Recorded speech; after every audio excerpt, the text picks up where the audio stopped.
Hello people! Meron na naman tayong overripe na banana. Tamang-tama to pang kape bukas. Usually gumagamit ako dyan sa banana cake ng 4 or 5 pirasong banana na regular size. Pero hayaan nyo na dahil 3 lang yung meron ako dito. So okay na yan, carry na yan siya. Sobrang dali lang gumawa talaga ng banana cake na to. Imamash lang natin yung banana ng gamit yung tinidor. Pwede din hand mixer kung meron. Yung ilalagay ko sa written recipe, 3 large eggs. Pero yung ginamit ko dyan ay 4 dahil small yung aming eggs. 1 cup ng sunflower oil. Pwede kayong maglagay ng half cup ng oil, half cup ng butter. Naglagay ako ng 1 cup ng white sugar, 1 cup ng brown. Pwede lahat brown, pwede din lahat white. 3 cups ng all-purpose flour. 1 teaspoon ng baking soda, 3 teaspoon ng baking powder, kunting patak ng vanilla at 1 teaspoon ng cinnamon powder.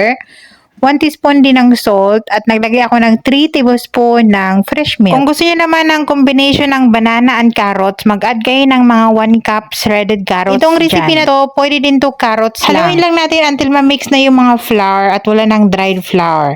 Tapos, itong mga nuts na to, optional lang to, parang ikaw. Pwede pa kayo mag-add dyan ng chocolate chips dyan or chocolate chips lang instead of nuts. Pag gusto kayo kung ano yung ikakasiya ng buhay. Nakalimutan ko nga mag-add pa sana dapat ako ng raisins dyan. Gusto ko may raisins yung banana cake. Yung mga nuts and seeds na nilagay ko, yung, kung ano lang yung available dito. Pumpkin seeds, pistachio na crush na.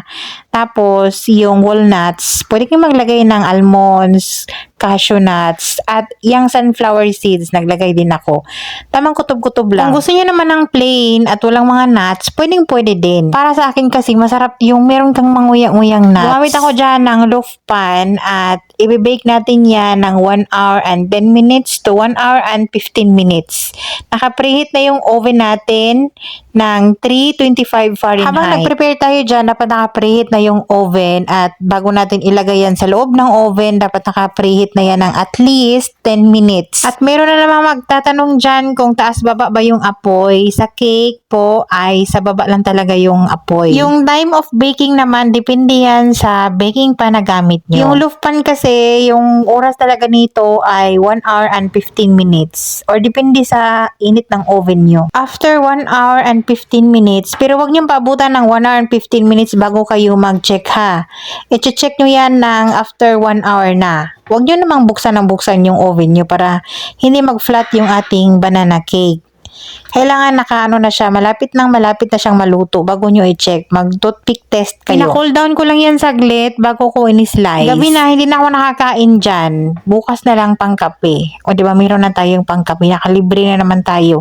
Sakto wala na akong tinapay para bukas. Pwede itong panghanda sa New Year, pang negosyo, or magbibake kayo para ipamigay. Ibalot lang yan or ilagay lang yan sa magandang lagayan. Tapos pwede na nyo nang ipangregalo yan sa mga kapitbahay, sa mga kamag-anak, ganun. Pwede nyo itong i-stack sa freezer. Hiwa-hiwain nyo muna bago nyo ilagay doon sa freezer. Tapos pag kailangan na, saka nyo painitin sa toaster. And that's it. Thank you so much for watching.